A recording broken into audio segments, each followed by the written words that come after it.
நம்பி விடாதே நம்பி விடாதே பொம்புள்ளைங்க காதலத்தான் நம்பி விடாதே பொண்ணால பைத்தியமா போனவனுண்டு இங்க ஆண்களால பைத்தியமா போனவனுண்டா.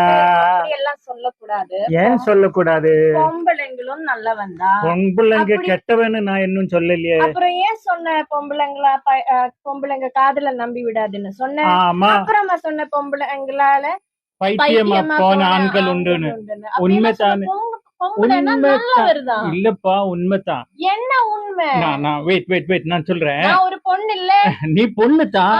எனக்கு வீட்டுல 3 பொண்ணுங்க தான். அம்மா ஒரு பொண்ணு, நீ ஒரு பொண்ணு, அபியா ஒரு பொண்ணு. இங்க உள்ள ஹிந்திக்கார பைத்தியமா? ஆமா, கொஞ்சம் ஆமா ஆமா உண்மையில பைத்தியமாயிட்டு. ஆமா, அது இந்த வீடியோக்கு அப்புறம் பாக்குறேன் உன் பைத்தியத்தை. ஆமா, ஐயோ சண்டை போட வந்துட்டியா? അതെ ബാബി, ഈ മാസത്തിന്റെ പ്രത്യേകത അറിയാവോ? ഈ മാസത്തിന്റെ പ്രത്യേകത ജൂൺ ജൂൺ ജൂലൈ മാസത്തിൽ പാട്ടുപാടാനല്ല പറഞ്ഞത്. ഈ ജൂൺ മാസത്തിന് ഒരു പ്രത്യേകതയുണ്ട്. ഇത് ലോകത്തിലെ ആണുങ്ങളുടെ മാനസിക ആരോഗ്യ ദിനമാണ്. Not only days, the month. ഈ മൊത്തം മാസം ലോകത്തിലുള്ള മുഴുവൻ ആണുങ്ങളുടെയും മാനസിക ആരോഗ്യ മാസമായി ദിവസങ്ങളായിട്ട് കണക്കാക്കിയിട്ടുണ്ട്. എന്തുകൊണ്ടാണെന്നറിയോ?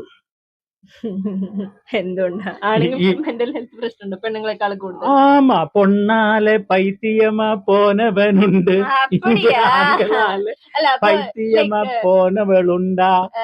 സ്റ്റാറ്റിസ്റ്റിക്കലി ആണുങ്ങൾക്കാണോ പെണ്ണുങ്ങൾക്കാണോ കൂടുതൽ മെന്റൽ ഹെൽത്ത് ഇഷ്യൂ? തീർച്ചയായും ഇപ്പം ഒരു മൊത്തത്തിൽ ജനറലി ഉള്ള അറിവനുസരിച്ച് എന്നും ഞാൻ മെന്റൽ രോഗിയാണെന്ന് മറ്റുള്ളവരോട് പറയുന്നതോ ഇനി അല്ലെങ്കിൽ പോയി ട്രീറ്റ്മെന്റ് എടുക്കുന്നതോ ഒക്കെ പെണ്ണുങ്ങളാണെങ്കിലും അവരെക്കാളും 80% കൂടുതൽ എന്ന് പറഞ്ഞാൽ 4 ഇരട്ടി കൂടുതൽ മാനസിക പ്രശ്നങ്ങൾ കണ്ടെത്തിയിരിക്കുന്നത് ആണുങ്ങളിലാണ്. അതിന്റെ കാരണം എന്നാന്നറിയോ ബാബിക്ക്? അതിന്റെ കാരണം പെണ്ണുങ്ങൾക്ക് എന്തെങ്കിലും മാനസിക പ്രശ്നം ഉണ്ടെങ്കിൽ അവർ ഓടിപ്പോയിട്ട് ആരോടെങ്കിലും പറയും, അല്ലെങ്കിൽ അവർ എക്സ്പ്രസ്. ഇപ്പൊ തന്നെ ഞാൻ പാട്ട് പാടിയപ്പോ നീ എക്സ്പ്രസ് ചെയ്ത് തിരിച്ചു വെച്ചു. ഒരാണാണ് അവിടെ ഇരിക്കുന്നെങ്കിൽ അത് മിണ്ടാണ്ട് കേട്ട് അവൻ ധ്യാനിച്ചങ്ങ് പോകും. അപ്പോൾ ഇപ്പോഴത്തെ പ്രശ്നം എന്നാന്ന് ചോദിച്ചു കഴിഞ്ഞാൽ പുരുഷന്മാർ അവരുടെ വിഷമങ്ങൾ ഉള്ളിൽ ഒതുക്കുകയും അത് ആരോടും പറയാതിരിക്കുകയും ചെയ്യുന്നുണ്ട്. അവരുടെ മാനസിക രോഗം ലോകം അറിയുന്നില്ല. അത് പുരുഷന്മാരും തിരിച്ചറിയണം, ലോകവും അറിയണം. അവരുടെ മാനസികാരോഗ്യത്തിന് നമ്മുടെ ഓരോ രാജ്യങ്ങളും രാജ്യത്തിന്റെ അധികാരികളും അതുപോലെ തന്നെ ഓരോ രാജ്യത്തെ ഹെൽത്ത് ഇൻസ്റ്റിറ്റ്യൂഷൻസും വേണ്ട കാര്യങ്ങൾ ചെയ്തെടുക്കാൻ വേണ്ടിയാണ് ഒരു ദിവസമല്ല, ഒരു മാസം തന്നെ ഇതിനു വേണ്ടി മാറ്റിവെച്ചിരിക്കുന്നത്. പക്ഷെ ഇത് ആരും അറിയുന്നില്ല, ഇങ്ങനെ ഒരു മെൻസ് മെന്റൽ ഹെൽത്ത് മന്ത് ഉള്ള കാര്യം. ഇങ്ങനെ ഒരു മന്ത് മാറ്റി വെച്ചിട്ട് പോലും അല്ലേ ജനങ്ങളിലേക്ക് അത് എത്തുന്നില്ല. അത് യങ് തലമുറയായ നിങ്ങളുടെ കടമയാണ്. ഇവിടുത്തെ ഒരു പ്രശ്നം എന്നറിയോ? പെണ്ണുങ്ങളുടെ എല്ലാ വിഷയവും ജനങ്ങളിലേക്ക് പെട്ടെന്ന് എത്തും. അമ്മയുടെ ദിനത്തും, സിസ്റ്ററിന്റെ ദിവസത്തും, കാമുകിയുടെ ദിവസത്തും എല്ലാം ജനങ്ങളിലെത്തും. പാവ ആണുങ്ങളുടെ ഒരു കാര്യവും കേൾക്കാനും അറിയാനും. അതിരിക്കട്ടെ, നീ എന്താ ഇങ്ങനെ കടിച്ചു പിടിച്ചിരിക്കുന്ന ഇവിടെ? എന്റെ വിസ്ഡം ടൂത്ത് ഇന്നലെ എടുത്തു, അതുകൊണ്ട് നീരായിട്ടിരിക്കുക. വിഷ്ണു ഉണ്ടായിരുന്നു അതിന്?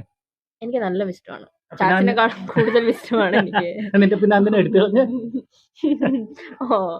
ചിരിഞ്ഞു വന്നുകൊണ്ട് എടുത്തു പോയത്. ഇവളുടെ പല്ലേ ഒരു സൈഡിൽ ഇങ്ങനെ ചെരിഞ്ഞു കയറി വന്നു. അതൊരു രസമായിരുന്നു. കിടന്നു വന്നു എന്റെ പല്ല്, കുത്തനവരന്റെ പല്ല്. അപ്പൊ അതിന് കീറി എടുത്തതാണ് ഇന്നലെ. അതിന്റെ ഒരു വേദനയാണ്. ഭാബി, വേറൊരു കാര്യം പറയാനുള്ളത്, ഈ മെന്റൽ ഹെൽത്ത് ഇഷ്യൂസിൽ ഈ നമ്മൾ സൂസൈഡ് റേറ്റ് എടുത്താലേ പെണ്ണുങ്ങളാണോ ആണുങ്ങളാണോ കൂടുതൽ ചെയ്യുന്നതായിട്ട് കണ്ടെത്തിയത്? ഐ തിങ്ക് ആണുങ്ങളാണ്. ഒരു എത്ര ശതമാനം? 4 times more ആണുങ്ങളാണ് more likely to suicide. എന്നാൽ ഞാൻ പോയി ചത്തുകളയും ഒന്ന് വഴക്കിടുമ്പോ ഒക്കെ വിളിച്ചു പറയുന്ന ആരായിരിക്കും? അത് പെണ്ണുങ്ങൾ തന്നെ. ഈ കാര്യം ആണുങ്ങൾ പൊതുവെ പറയത്തില്ല, പക്ഷെ അവൻ പോയിട്ട് അത് ചെയ്യും. അവരങ്ങനെ എക്സ്പ്രസ് ചെയ്യാറില്ല അവരുടെ വിഷമം. എക്സ്പ്രസ് ചെയ്യാത്ത എന്തുകൊണ്ടാണ്? മേ ബി ബിക്കോസ് എന്റെ ഒരു അറിവിൽ മേ ബി ബിക്കോസ് ഒന്നെങ്കിൽ അവരെ കേൾക്കാൻ ആരും കാണില്ല, അല്ലെങ്കിൽ അവരുടെ മെയിൽ ഈഗോനെ ഹേർട്ട് ചെയ്യും. ഞാനൊരു പുരുഷനല്ലേ, ഞാൻ എന്റെ വേദന എങ്ങനെ. എനിക്ക് തോന്നിയത് ഇതിനേക്കാളും പ്രാധാന്യം എന്നാന്നറിയോ ബാബി? പൊതുവെ കൊച്ചുനാളിലെ വളർന്നു വരുമ്പോഴേ ആമ്പിള്ളേര് കരഞ്ഞു കഴിഞ്ഞാൽ അപ്പനും അമ്മയും നാട്ടുകാരൊക്കെ കളിയാക്കുക, എടാ നീ ഒരാണല്ലേ. അതാണ് ഞാൻ പറഞ്ഞത്, മെയിൽ ഈഗോ. അപ്പൊ ഈ ഈഗോ ഇവരിങ്ങനെ പൊതിഞ്ഞ് ഞാൻ ആണാണ്, അത് ചെയ്യാൻ പാടില്ല, ഇത് ചെയ്യാൻ പാടില്ല, എന്റെ വിഷമം പറയാൻ പാടില്ല, പറഞ്ഞാൽ മോശമാണ് എന്ന് വിചാരിച്ച് ഇങ്ങനെ വളരുന്നതുകൊണ്ടാണ്. സൊസൈറ്റി അവരങ്ങനെ വളർത്തിയെടുത്തത് കൊണ്ടാണ്. ആ സൊസൈറ്റിക്ക് ഒരു തിരിച്ചറിവ് ഉണ്ടാകാനാണ് നമ്മൾ ഇങ്ങനെ ഒരു മെന്റൽ ഹെൽത്ത് ഡേ അല്ലെങ്കിൽ ഒരു മന്ത് തന്നെ വെച്ചിരിക്കുന്നത് എന്നുള്ളതാണ്. അപ്പോൾ അത് പുരുഷന്മാർ തിരിച്ചറിയണം. വിഷമം ഉണ്ടെങ്കിൽ അതിങ്ങനെ ഉള്ളിൽ ഒതുക്കണ്ട, ആരോടെങ്കിലും പറയണം. അടുത്തൊരു കൂട്ടുകാരനോട്, കൂട്ടുകാരോട്, അല്ല അമ്മയോട്, അപ്പനോട്, ചേട്ടനോട്, അനിയനോട്. ഇതൊന്നും അല്ലെങ്കിൽ ഇപ്പോൾ ഇഷ്ടം പോലെ വാക്കിൻ ക്ലിനിക്കുകൾ അവൈലബിൾ ആണ്. ഒരു നല്ല ഒരു സൈക്കോളജിസ്റ്റിന്റെ മുമ്പിൽ പോയി മനസ്സ് തുറന്നൊന്ന് സംസാരിച്ച് അതിന് വേണ്ടത് നേരത്തെ സ്വീകരിച്ചിരിക്കണം എന്നുള്ളതാണ്. ഇപ്പം നമ്മുടെ ഭാബി, നമ്മുടെ വീട്ടിൽ ഒരു ആണിന് എന്തെങ്കിലും മാനസിക പ്രശ്നം ഉണ്ടോ എന്ന് കണ്ടെത്താൻ എന്താ ഒരു വഴി? കണ്ടെത്താൻ എനിക്കറിയില്ല എന്താണ് വഴി. ചാച്ച പറ. ഞാൻ കേട്ടിരിക്കുന്നത്, അല്ലെങ്കിൽ ഞാൻ വ്യക്തിപരമായി മനസ്സിലാക്കിയത് ഒരു കാര്യമാണ്, നമ്മുടെ കുടുംബത്തിലെ ഏതെങ്കിലും ആണിന് നിരന്തരമായി സ്റ്റമക്ക് ഡിസോർഡർ, ഒന്നെങ്കിൽ കോൺസ്റ്റിപ്പേഷൻ, അല്ലെങ്കിൽ ലൂസ് മോഷൻ, അല്ലെങ്കിൽ ഗ്യാസ് ട്രബിൾ, അല്ലെങ്കിൽ ദഹനക്കുറവ്, ഇങ്ങനെയൊക്കെ എപ്പോഴും കോൺസ്റ്റന്റ് വയറിന് ബുദ്ധിമുട്ടുണ്ടെന്ന് പറയുന്ന ആളെ അടുത്തറിഞ്ഞു കഴിഞ്ഞാൽ പൊതുവെ മാനസികമായിട്ട് എന്തെങ്കിലും ഒരു സംഘർഷം കാണും. ഇനി അല്ലെങ്കിൽ ഇൻസോംനിയ, ഞാൻ പറഞ്ഞ ഈ സ്ലീപ്പ് ഡിസോർഡർ, ഉറക്കം ആവശ്യത്തിനില്ല. മിനിമം ഒരു 7-8 മണിക്കൂർ ഉറങ്ങേണ്ട പുരുഷൻ ഒരു 3 മണിക്കൂർ 4 മണിക്കൂർ ഉറങ്ങുന്നുള്ളൂ. ചിലർ പറയും അതൊക്കെ ആത്മീയ കാര്യം എന്നൊക്കെ പറയും. പക്ഷെ ആത്മീയ കാര്യം മാത്രമല്ല, അത് ചിലപ്പോൾ അതൊരു ഡിപ്രഷന്റെയോ ആങ്സൈറ്റിയുടെ ഒക്കെ തുടക്കമൊക്കെ ആയിട്ട് മാറും, ഉറക്കക്കുറവ്. അതുപോലെ തന്നെ വെറുതെ അകാരണമായിട്ട് പല അസുഖങ്ങൾ ഇങ്ങനെ പറഞ്ഞുകൊണ്ടിരിക്കുക. ഒരു ദിവസം തലവേദന എന്ന് പറയാ, പിറ്റേന്ന് നെഞ്ചുവേദന എന്ന് പറയാ, പിറ്റേന്ന് നടുവേദന എന്ന് പറയാ, പിറ്റേന്ന് എനിക്ക് വയ്യാന്ന് പറയാം. ഇങ്ങനെ അപ്പം നമ്മൾ വിചാരിക്കും ഇത് കൊളസ്ട്രോളോ പ്രഷറാ ഷുഗറാ എന്നൊക്കെ വിചാരിക്കും. പക്ഷെ അതിനപ്പുറത്ത് ചിലപ്പം മാനസികമായ എന്തെങ്കിലും സംഘർഷത്തിലൊക്കെ പെട്ടുകയാണ്. അപ്പം നമ്മുടെ ഇപ്പോൾ കണ്ടുകൊണ്ടിരിക്കുന്ന കൂട്ടുകാരോട് പറയാനുള്ളത്, നിങ്ങളുടെ കുടുംബത്തിൽ ഏതെങ്കിലും ഒരാണ് ഞാൻ ഈ പറഞ്ഞ പോലത്തെ ശാരീരിക വൈകല്യങ്ങളൊക്കെ നമ്മളോട് പറയുന്നുണ്ട് എങ്കിൽ, അല്ലെങ്കിൽ പ്രകടിപ്പിക്കുന്നുണ്ട് എങ്കിൽ, അവരുടെ മാനസികാരോഗ്യത്തിൽ അവർ ആരോടും പറയാതെ ഒതുക്കി വെച്ച എന്തൊക്കെയോ ചില വിഷമങ്ങൾ അവരിൽ ഉണ്ടാകാം. അതൊക്കെ ഒന്ന് കണ്ടെത്തി അവരെ ഒന്ന് എന്താ പറയുക സൗഖ്യപ്പെടുത്താനുള്ള ഒരു മാസമായിട്ട് നമ്മൾ ഈ ജൂൺ മാസത്തെ, ഏകദേശം ജൂൺ മാസം പകുതിയായി എന്നിട്ടാ പറയുന്നത്, പക്ഷേ എങ്കിലും ഇനിയുള്ള 15 ദിവസം കൊണ്ട് നമ്മൾ ഇത് ചെയ്യാൻ ശ്രമിക്കുക എന്നുള്ളതാണ്. വേറെ എന്താ പുരുഷന്റെ മെന്റൽ ഹെൽത്തുമായി ബന്ധപ്പെട്ട് ഭാവിക്ക് എന്താ പറയാനുള്ളത്? എനിക്ക് പ്രത്യേകിച്ച് അങ്ങനൊന്നും പറയാനില്ല. എനിക്ക് പറയാനുള്ളത് ഈ men are more likely to be alone. Loneliness ഭയങ്കരമായിട്ട് ഫീൽ ചെയ്യുന്ന ആൾക്കാരാണ്. സത്യഭാബി, നിങ്ങളെല്ലാം ഉണ്ടായിട്ടും ചാച്ചക്കിടക്ക് ഭയങ്കര ലോൺലി ഫീൽ ഉണ്ട്. സോ അപ്പോ എന്താ പറയാന്ന് വെച്ചാ ഈ പെണ്ണുങ്ങളുണ്ടല്ലോ, the women of the house. ഇപ്പൊ ഒരു ഹസ്ബൻഡിന് ആളുടെ വൈഫായിരിക്കാം, ഒരു അപ്പൻ ആളുടെ മക്കളായിരിക്കാം, അല്ലെങ്കിൽ ഒരു ബ്രദറിന് അവരുടെ സിസ്റ്റർ ആയിരിക്കാം, ഒരു ഫ്രണ്ടിന് അവരുടെ ഫ്രണ്ട് ആയിരിക്കാം. അപ്പൊ നമ്മള് പെണ്ണുങ്ങള്, we women should support men. നമ്മളെപ്പോഴും നമ്മുടെ കാര്യം മാത്രം നോക്കിയാൽ പോരാ, അവരുടെയും കാര്യം നോക്കണം. അപ്പൊ നമ്മളും അറിയണം അവർക്ക് ഇങ്ങനെ ഇടയ്ക്ക് പ്രശ്നങ്ങൾ വരാറുണ്ടായിരിക്കാം, ചിലപ്പോൾ മെന്റൽ ഹെൽത്ത് ഇഷ്യൂസ് കാണാതിരിക്കാം, വിഷമങ്ങൾ കാണാതിരിക്കാം, സങ്കടം കാണാം, ദേഷ്യം കാണാം, എല്ലാം കാണാം. പക്ഷെ അവർ പെട്ടെന്ന് എക്സ്പ്രസ് ചെയ്യില്ല, കാരണം they are like the man of the house. എല്ലാം റെസ്പോൺസിബിലിറ്റി അവരുടെ ഉള്ളിലായത് കാരണം അവർക്കെല്ലാം ആരോടും പറയാനുണ്ടാവില്ല, എല്ലാം അവര് തന്നെ ഉള്ളിൽ വെച്ചോണ്ടിരിക്കും. സോ നമ്മൾ ചാച്ചക്ക് അങ്ങനെയല്ല കേട്ടോ, ചാച്ചയുടെ ടെൻഷനല്ല അമ്മയുടെ തലയിൽ ഇട്ട് കൊടുത്തിരിക്കുക. ചാച്ച കുറേ കൂടെ റിലാക്സ് അതെ പറഞ്ഞു. അപ്പൊ എന്റെ അമ്മേനെ പോലെ കുറെ വിമൻസ് ഈ ലോകത്ത് ഉണ്ടാവണം, അവരുടെ മെന്നിന്റെ എന്താ മെന്റൽ ഹെൽത്ത് സപ്പോർട്ട് ചെയ്യാൻ. എന്റെ അമ്മയെ പോലെ ബോൾഡ് ആയ കുറെ വിമൻ ഉണ്ടാവണം എന്നല്ലേ? ദാറ്റ്സ് ട്രൂ, അതാണ് കറക്റ്റ്. ഇനി അതായത് ഈ പെമ്പിള്ളേരുടെ മെന്റൽ ഹെൽത്തിനെ കുറിച്ച് പറയുമ്പോൾ ഞാൻ പലയിടത്തും വായിച്ചത് ഭാബി, ഈ പ്രീ മെൻസ്ട്രൽ ടെൻഷനെ ഭയങ്കരമായിട്ട് എടുത്ത് പറയുന്നുണ്ട് എല്ലാവരും. ശരിക്കും അങ്ങനെ ഈ മെൻസ്ട്രേഷന്റെ മുമ്പ് 2 ദിവസം 3 ദിവസം മുമ്പൊക്കെ ഭയങ്കരമായിട്ട് ഇറിറ്റബിൾ ആയിരിക്കും, ടെൻഷൻ ആയിരിക്കും, ആങ്സൈറ്റി ആവും, ഓവർ തിങ്കിങ് ഉണ്ടാവും എന്നൊക്കെ പറയുന്നുണ്ട്. അതൊക്കെ ശരിയാണെന്ന് ഭാബിക്ക് തോന്നിയിട്ടുണ്ട്? Very true. മെൻസ്ട്രേഷൻ എന്ന് പറഞ്ഞ ടോപ്പിക്കിൽ സട്ടബിൾ യെസ്, ആൾക്കാർ കുറെ നിസ്സാരവൽക്കരിച്ച് കാണാം. എന്താ പീരിയഡ്സ് അല്ല, നീ എന്താ ഇങ്ങനെ ചെയ്യുന്നത്, അങ്ങനെ ചെയ്യുന്നത്. No, it is like depends. ഓരോ വിമനും ഓരോ എന്താ ഇതാണ് പെയിൻ ടോളറൻസ് ഡിഫറെന്റ് ആണ്. സോ ചിലവർക്ക് ചത്താ മതി എന്നുള്ള വേദനയായിരിക്കും, ചിലവർക്ക് വേദനയെ കാണില്ല. പിന്നെ മൂഡ് സ്വിങ്സ്, ഇറിറ്റബിലിറ്റി, അത് ഓവർ തിങ്കിങ്, എല്ലാം പ്രീമെൻസ്ട്രൽ ഒരു ഇതുണ്ട്. നമ്മള് വെറുതെ ഇരുന്ന് കരയും, ഞാൻ കരഞ്ഞിട്ടുണ്ട്, ഞാൻ കരഞ്ഞിട്ടുണ്ട്, നീ കരയുന്നത് ഞാൻ കരഞ്ഞിട്ടുണ്ട്. ഞാൻ പറയുന്നത് അതല്ല, ഈ ഇതിനെക്കുറിച്ച് പെണ്ണുങ്ങളായാലും മീഡിയയിലായാലും ഒക്കെ ഒത്തിരി സംസാരിക്കും, അതായത് പ്രീമെൻസ്ട്രൽ ടെൻഷനെ കുറിച്ചൊക്കെ. അതുകൊണ്ടാണ് പല കൊലകൾ പോലും സ്ത്രീകൾ ചെയ്യുന്ന ഈ സമയത്ത് അതായതാന്നൊക്കെ പറഞ്ഞൊക്കെ ജയിലിലുള്ള ഇന്റർവ്യൂ അത് ഇതൊക്കെ ഞാൻ കണ്ടിട്ടുണ്ട്. പക്ഷേ ഈ ഓഷോ രജനീഷ് ഒരു കാര്യം പറയുന്നുണ്ട്, ഈ പ്രീമെൻസ്ട്രൽ ടെൻഷൻ ഒരു 4-5 ദിവസം അല്ലെങ്കിൽ ഒരു 7 ദിവസം ഒരു പെൺകുട്ടിക്ക് ഉണ്ടാവുന്നത് പോലെ എല്ലാ മാസത്തിലും ഒരു 5-6 ദിവസം പുരുഷനും ഇതേപോലെയുള്ള ഒരു ഡിസോർഡർ സമയം ഉണ്ടത്രേ, എല്ലാ മാസവും. ദ ബുക്ക് ഓഫ് മെൻ എന്നുള്ള പുസ്തകത്തിനകത്ത് ഞാൻ വായിച്ചത്. പുള്ളി പറയുന്ന എല്ലാ മാസവും മിനിമം ഒരു 5-6 ദിവസം എല്ലാ പുരുഷന്മാർക്കും അകാരണമായ ഇറിറ്റബിലിറ്റി, സങ്കടം, വിഷമം, ദേഷ്യം ഒക്കെ വരുന്നുണ്ട്. അത് ഓരോ പുരുഷന്മാരും അവരവരെ തന്നെ ഒന്ന് അനലൈസ് ചെയ്ത് പഠിച്ചാൽ അവർക്ക് മനസ്സിലാവുന്നു. അപ്പം സ്ത്രീ അനുഭവിക്കുന്നത് ഈ മെൻസ്ട്രേഷന്റെ സമയത്തായതുകൊണ്ട് എല്ലാവരും അത് അറിയുന്നു. പുരുഷൻ അനുഭവിക്കുന്ന അങ്ങനെ ഒരു സിംറ്റം കാണാനില്ലാത്തതുകൊണ്ട് ആരും അറിയുന്നില്ല. അപ്പൊ എല്ലാ പുരുഷന്മാർക്കും അങ്ങനെ ഒരു 5-6 ദിവസം ഉണ്ടെന്നുള്ളത് എല്ലാ ഭാര്യമാരും അറിയണം, എല്ലാ മക്കളും അറിയണം, എല്ലാ അമ്മമാരും അറിയണം, സ്വയം സ്ത്രീകൾ പുരുഷന്മാരും അറിയണം അത്. സ്വയം പുരുഷന്മാരും അറിയണം. അവർക്ക് അറിയാതെ പോകുമ്പോഴാണ് മെയിൻ ആയിട്ട് മെയിൻ പ്രോബ്ലം. കാരണം അവൻ നിസ്സാര കാര്യത്തിന് ആ. ഭാര്യയോട് വഴക്കിടുന്നു, ചിലപ്പോൾ തല്ലുന്നു, ബഹളം ആ. വെക്കുന്നു, ചീത്ത പറയുന്നു, മക്കളാകെ വണ്ടടിക്കുന്നു, ചിലപ്പോൾ വീട്ടിൽ നിന്ന് ഇറങ്ങി പോകുന്നു, എന്നിട്ട് ആ. 3-4 ദിവസം കഴിയുമ്പോൾ തിരിച്ചു വരുന്നു. ഇയാൾക്ക് വട്ടായോ എന്നൊക്കെ ചിന്തിക്കും. ഇത് എല്ലാ പുരുഷന്മാർക്കും ഇങ്ങനെ ഒരു പ്രശ്നം ഉണ്ടത്രേ. ആ ബുക്ക് ഓഫ് മാൻ ഒന്ന് വായിക്കുന്നത് നല്ല, എനിക്ക് വളരെ ഇഷ്ടപ്പെട്ടതാണ്. അപ്പം മെന്റൽ ഹെൽത്ത് കാര്യത്തിൽ പുരുഷന്മാരുടെ വിഷയത്തിൽ ഒരുപാട് കാര്യങ്ങൾ ഇനിയും നമ്മൾ പഠിക്കേണ്ടിയിരിക്കുന്നു, പ്രത്യേകിച്ച് മലയാളികൾ. ഇപ്പം പാശ്ചാത്യ സംസ്കാരങ്ങളിൽ അല്ലെങ്കിൽ രാജ്യങ്ങളിലൊക്കെ ഈ കാര്യത്തെക്കുറിച്ച് മുന്നേ അറിയാവുന്നതുകൊണ്ടാണല്ലോ ഇവർ തന്നെ ഈ MHI ഒക്കെ ഈ വേൾഡ് പുരുഷന്മാരുടെ ഹെൽത്ത് ഡേ ആയിട്ടൊക്കെ പ്രഖ്യാപിച്ചത്.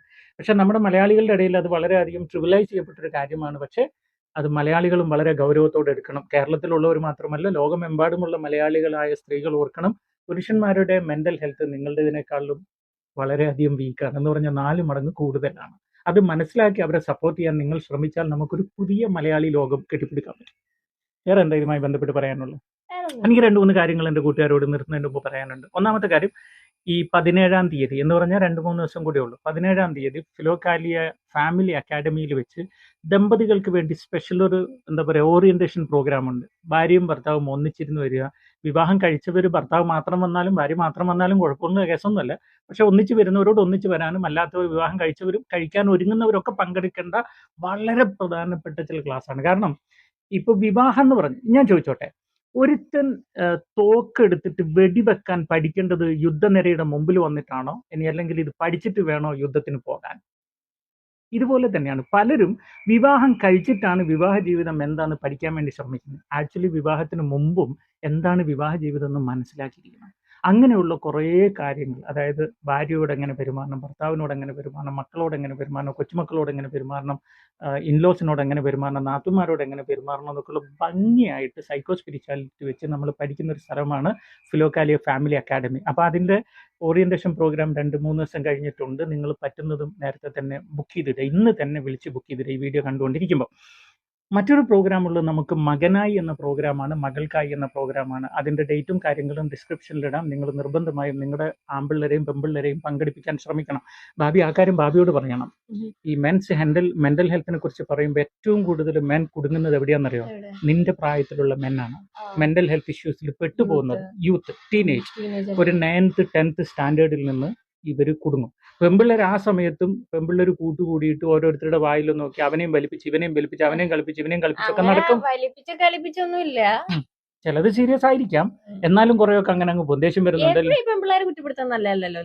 അല്ല, നല്ലല്ലോ അല്ല, ഞാനൊരു ഉദാഹരണം പറഞ്ഞതേ ഉള്ളൂ. പക്ഷെ പുരുഷന്റെ ഒരു പ്രശ്നം എന്താണെന്നറിയാം? പുരുഷൻ ഏതെങ്കിലും ഒരു പെണ്ണിനെ വല്ലാതെ അങ്ങ് ഇഷ്ടപ്പെട്ടു പോയാൽ അവൻ ജെന്യൂനായിട്ട് ഇഷ്ടപ്പെടും. അവള് ചിലപ്പം അത് മറന്നങ്ങോട്ട് മുന്നോട്ട് പോകുമ്പോൾ ഇവൻ തളർന്നു കഴിയുമ്പോൾ ഇവന്റെ കൂട്ടുകാരോട് പറയാതെ എനിക്കിങ്ങനെ ഭയങ്കര വിഷമ സങ്കടം. അപ്പോൾ ആ കൂട്ടുകാർ ഒരു ബോട്ടിൽ ബിയർ എടുത്ത് കൊടുക്കും, അല്ലെങ്കിൽ ഒരു സിഗരറ്റ് എടുത്ത് കൊടുക്കും, അല്ലെങ്കിൽ ഒരു ഇച്ചിരി കഞ്ചാവ് എടുത്ത് കൊടുക്കും, ഇവനെ ഒന്ന് ആശ്വസിപ്പിക്കാൻ. അങ്ങനെയാണ് ഇവർ മെന്റൽ ഹെൽത്ത് ഡിസോർഡറിലേക്ക് ആദ്യം എൻട്രി ആയി പോകുന്നത്. അതുകൊണ്ട് ആമ്പിള്ളേര്, പ്രത്യേകിച്ച് ടീനേജിന്റെ പ്രോഗ്രാം, മകനായി എന്ന പ്രോഗ്രാം ഒരു കാരണവശാലും ആമ്പിള്ളേര് മിസ് ചെയ്യാൻ പാടില്ല. മകൾക്കായി എന്ന പ്രോഗ്രാം പെമ്പിള്ളേര് മിസ്സാവാൻ ഈ പറഞ്ഞൊക്കെ ഇപ്പൊ പെമ്പിള്ളേരും ചെയ്യുന്നുണ്ട്. ആണുങ്ങളെക്കാളും കുറച്ചും കൂടെ ഭംഗിയായിട്ട് ചെയ്യുന്നുണ്ടെന്നുള്ളതാണ്. എന്ന് പറഞ്ഞാൽ ഏത് ഒരു പ്രണയ നൈരാശ്യം വന്നാൽ ഇച്ചിരി ബീർ കുടിക്കുക, അല്ല കള്ളു കുടിക്കുക, ഇല്ലെങ്കിൽ പുക വലിക്കുക, കഞ്ചാവ് അടിക്കുക, ഒന്നിച്ച് ടൂറ് പോവുക, പല എന്താ സെയിം സെക്സ്, അതിൻ്റെ ഇടയിൽ LGBTQ പ്രശ്നങ്ങളെല്ലാം ഉണ്ടാക്കിയെടുക്കുക, ഇതെല്ലാം എല്ലാവരിലും ഉണ്ട്. ഞാൻ പറഞ്ഞത് പക്ഷെ പുരുഷന്മാരുടെ ശ്രദ്ധിക്കപ്പെടാതെ പോകുന്നത് കൊണ്ട് അവർക്കൊരു പ്രത്യേക കെയർ കൊടുക്കണമെന്നാണ് ഞാൻ ഉദ്ദേശിച്ചത്. അപ്പം മകനായി മകൾക്കായി പ്രോഗ്രാം. അതിലുപരി ഭാബി വേറൊരു സന്തോഷ വാർത്തയുണ്ട്, കൂട്ടുകാരോട് പറയേണ്ടതാ. നമ്മുടെ മകനായി എന്ന പ്രോഗ്രാമും മകൾക്കായി എന്ന പ്രോഗ്രാമും ദമ്പതികൾക്കുള്ള പ്രോഗ്രാമും നമ്മൾ ദുബൈയിൽ വെച്ച് നടത്താൻ പോകുന്നുണ്ട്. എന്നാ ഡേറ്റ്? ജൂലൈ മാസത്തിലാണ്. ഡേറ്റ് എന്നാണ്? 21-ാം തീയതിയാണല്ലേ? 21, 22 അതിൻ്റെ ഡിസ്ക്രിപ്ഷനിൽ ഞാൻ ഡേറ്റും കാര്യങ്ങളൊക്കെ എഴുതി വെക്കാം, വെന്യൂവും കാര്യങ്ങളൊക്കെ എഴുതാം. അപ്പം നിങ്ങളുടെ ബന്ധുക്കൾ സ്വന്തക്കാരൊക്കെ ഈ മിഡിൽ ഈസ്റ്റിലൊക്കെ ഉണ്ടെങ്കിൽ അവരോടൊന്നൊന്ന് പങ്കെടുക്കാൻ പറഞ്ഞോളൂ. കാരണം നാട്ടിലേക്ക് വന്നിത് പങ്കെടുത്ത് പോകാൻ പറ്റാത്തവർക്ക് വേണ്ടി അവരായിരിക്കുന്ന സ്ഥലത്തേക്ക് നമ്മൾ ഈ പ്രോഗ്രാം അങ്ങോട്ട് ചെല്ലുകയാണ്. അറിവുമായി, അനുഭവമായി, ജ്ഞാനം വിവേകവുമായി അങ്ങോട്ട് ചെല്ലുന്നു എന്നുള്ളതാണ്. ഓക്കെ, പിന്നെ വേറൊരു കാര്യം കൂടെ ഉണ്ട്. നമ്മൾ എത്രയൊക്കെ മോട്ടിവേഷനും അറിവെന്നും ഇതൊക്കെ പറഞ്ഞാലും നമ്മൾ പഠിച്ചതെല്ലാം ജീവിതത്തിൽ പ്രാവർത്തികമാക്കണമെങ്കിൽ നമുക്ക് ദൈവത്തിൻ്റെ സഹായം വേണം, ദൈവാത്മാവ് കൂടെ വേണം, ദൈവം നമ്മളെ നയിക്കണം. അപ്പം ശരിക്കും ദൈവീകമായി ഈ അറിവിനെല്ലാം പരിവർത്തനം ചെയ്യപ്പെട്ട് അത് ജീവിതത്തിൽ പ്രാവർത്തികമാക്കാനുള്ള ഒരു അവസരമാണ് പൊതുവെ ധ്യാനങ്ങളിൽ ലഭിക്കുക. ഫിലോകാലിയയുടെ ഒരു സ്പെഷ്യൽ ധ്യാനമാണ് ഈ 3 ഡേയ്സ് റെസിഡൻഷ്യലായിട്ട് ഒന്നിച്ച് താമസിച്ച് നമ്മൾ കൂടുന്ന ധ്യാനം. ജൂലൈ മാസത്തിൽ നമുക്ക് ആ ധ്യാനമുണ്ട്. അത് കറുകുറ്റിയിൽ വെച്ചാണ്. അതിൻ്റെ ബുക്കിംഗ് തീരാറായി. അതുകൊണ്ട് പറ്റുന്നത് മാക്സിമം നേരത്തെ തന്നെ ഈ വീഡിയോ കണ്ടുകൊണ്ടിരിക്കുമ്പോൾ തന്നെ ആർക്കെങ്കിലും താല്പര്യമുണ്ടെങ്കിൽ 3 ഡേയ്സ് താമസിച്ചുള്ള ധ്യാനമാണ്. ധ്യാനത്തിനകത്ത് ദൈവത്തിന് മനുഷ്യനോടുള്ള സ്നേഹം, മനുഷ്യന് ദൈവത്തോടുള്ള സ്നേഹം, ഇതിൻ്റെ മനുഷ്യനും ദൈവത്തിനും ഇടയിൽ വന്ന ഗ്യാപ്പ് എങ്ങനെ ഫില്ല് ചെയ്തെടുക്കുന്നു എന്നുള്ളത് മനുഷ്യൻ്റെ സകല പ്രശ്നങ്ങൾക്കും ഒരു പരിഹാരമാണ് ഈ ധ്യാനം. അത് പറഞ്ഞറിയിക്കാൻ പറ്റില്ല, കൂടിയാലേ അറിയാൻ പറ്റുള്ളൂ. അതുകൊണ്ട് നിങ്ങൾ ഒരിക്കലെങ്കിലും ആ ഫിലോകാലിയയുടെ ധ്യാനവും ഒന്ന് വന്ന് പങ്കെടുക്കുക. അവസാനം വേൾഡ് മെൻസ് മെൻ്റൽ ഹെൽത്ത് ഡേയുമായി ബന്ധപ്പെട്ട് എന്തെങ്കിലും ഇനി നിനക്ക് പറയാനുണ്ടോ? ഒന്നുമില്ല. Take care of your selves. പിന്നെ women take care of your men. But women also must take care of herself, Yeah. because That's only if very she takes important. her Take care of herself. she can take care of men. her men. Yeah. എൻ്റെ അമ്മയെ പോലെ. Yes. Be like my mom. Be like my dad. Oh, be like my dad. Very good. Thank you for the compliment. Okay. Okay. അപ്പം ഇത്രയും ക്ഷമയോടെ കേട്ടു നിന്നവർക്ക് പ്രത്യേകം നന്ദിയുണ്ട് കേട്ടോ. God bless you.